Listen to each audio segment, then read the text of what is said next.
Классическая история ремонта дымохода при помощи технологии Фуранфлекс.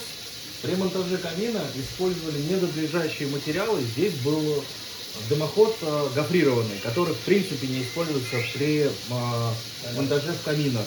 Через 3-4 года дым при работе камина стал поступать в помещение. У хозяев дома стала болеть голова, чувствовался запах гари в помещении, в принципе камин эксплуатировать было нельзя. Мы вскрыли шахту, посмотрели, и при помощи Фуранфлекса, так как в доме уже сделан ремонт, мы ничего разрушать не можем. Мы вскрыли здесь, вставили Фуранфлекс в канал, раздуваем его сейчас, установлена нержавеющая труба, которая в принципе тут и должна быть. Это вечная уже конструкция, ничего с ней не произойдет.